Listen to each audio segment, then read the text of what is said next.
Welcome to the Deep Dive. Today, we're really focusing in, we're doing a deep dive on this single audio warning that's been getting a lot of traction online. It's got a pretty alarming title.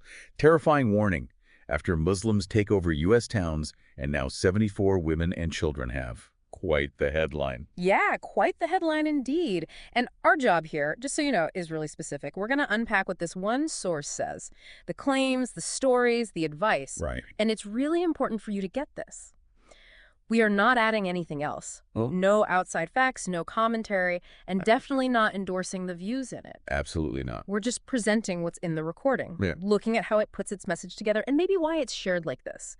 You can draw your own conclusions from there. We'll look at its structure, the details it uses. Exactly. So And- this deep dive, it's looking at the source's specific claims about human trafficking, women and children mainly, and how it connects that, or claims to connect that, to certain demographic shifts, certain places, Michigan mostly. We'll get into the exact warnings and advice it gives. Okay. Now, to really understand the whole message, we have to look at how it starts. And look, the opening uses incredibly strong, very controversial language. It really does. We need to be clear, we're presenting this purely to analyze how the source communicates. This isn't verified fact, we're not endorsing it. Absolutely critical point. So the audio kicks off with this high alarm tone. It claims there's a terrifying warning after Muslims take over U.S. towns. Wow. And it states that the state of Michigan is quickly turning into a Sharia swamp thanks to the reckless immigration policies of Obama over the past 8 years. It even claims parts of Michigan are being transformed into a mini Baghdad. And that initial framing, that's a powerful rhetorical choice, isn't it? It sets a very specific tone. The recording then goes on making these really striking, unverified claims. It says the state is overrun with rampant illegal activity, where the Muslim populace is constantly being busted in welfare fraud and disgusting mutilation practices on little girls. Yeah. I mean, that kind of broad generalization about a whole group of people, that's a key tactic the source uses. It builds this sense of, pervasive threat right from the get-go. And it's right after laying that groundwork, those big controversial claims, that the source does something interesting rhetorically. What's that? It shifts. It pivots hard to a specific number, 74 women and children missing. Very alarming statistic. Okay.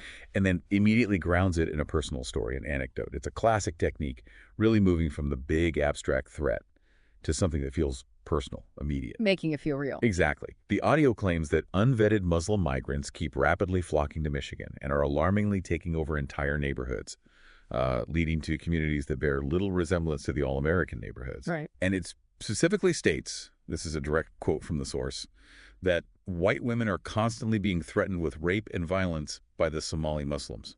It's fascinating how the source then strategically brings in this personal warning right in the middle of these broader claims.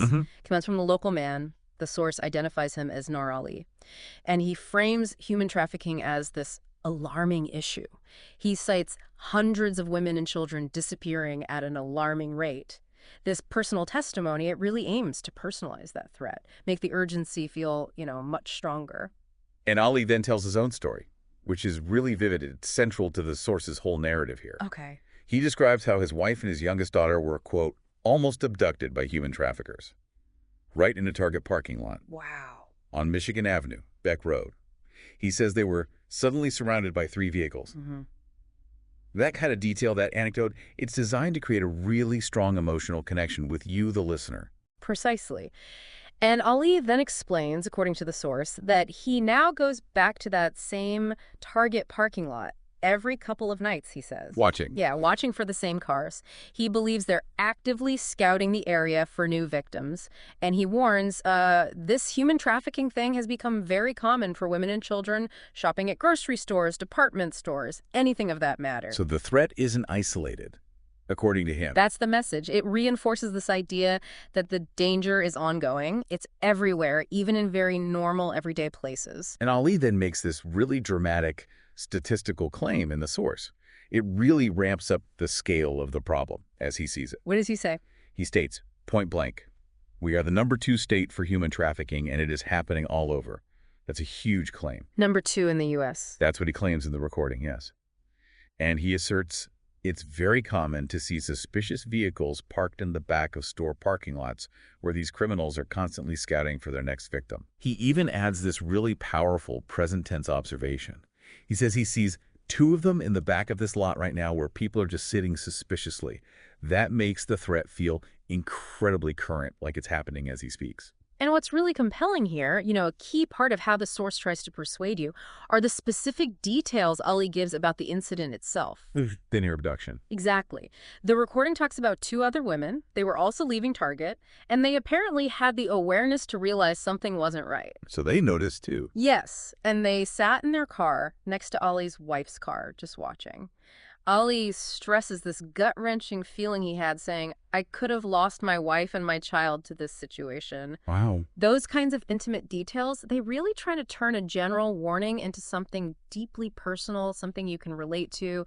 It triggers empathy and, well, fear. So given all the big claims, the personal terror, what does the source actually want people to do? What's the takeaway? Well, Ali launches right into a call to action. Some pretty direct advice in the recording. Like what? He urges listeners, share the video, be vigilant, pay attention when your family goes out, especially at night. Practical steps. And he advises women specifically, they should have a way to protect themselves when they're in public. He suggests carrying a gun, mace, a knife, something. So self-defense tools. Yes.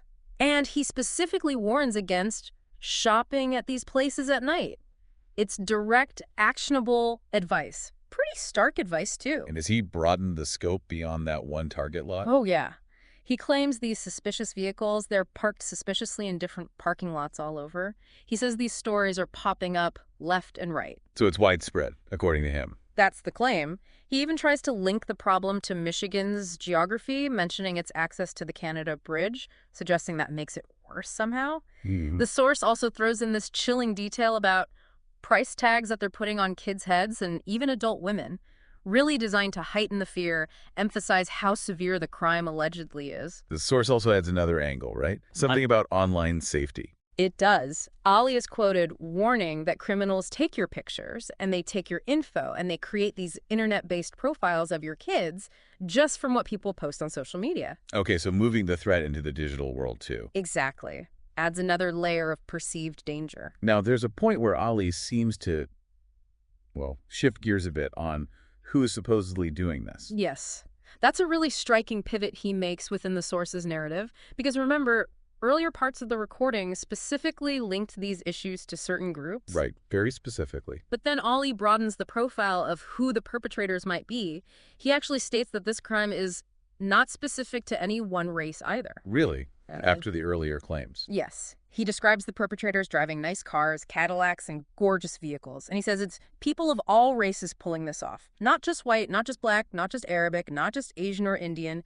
Everybody. So completely contradicting the initial framing. Well, it certainly expands it dramatically. He says they are taking people, and they are willing to risk anything to do it. They're fearless. It's a rhetorical move. Maybe trying to make the threat feel universal. Not just an other problem, but a danger for everyone. Interesting. And the source wraps up with Ali talking about his mission now, right?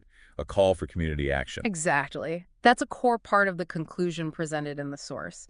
He explains that since that incident at Target, he and his wife have made it their mission. Their mission, yeah. To not only catch the men who were prowling Target that night, but to help warn and save others. That's how the source puts it. Okay. And he ends with this plea, urging listeners to start looking out for people and start caring more. A call for empathy? Kind of. He says, we are so busy wanting to fight over the dumbest crap in this world, we need to care about the real threats going on. And this is real. Taking women and taking children is real. Strong words. Very. He even says he'd whoop somebody down if he saw someone in trouble and hopes others would do the same. So it shifts from just a warning to this call for collective, maybe even aggressive civic action. And how does the recording itself, the overall source, finally conclude? It concludes with some more broad claims and then some really speculative questions. It quotes someone identified as human trafficking expert Dr. Jeff Brodsky, Okay, an expert quote. claiming that human trafficking is the fastest growing crime not only in the world but also here in America. Right.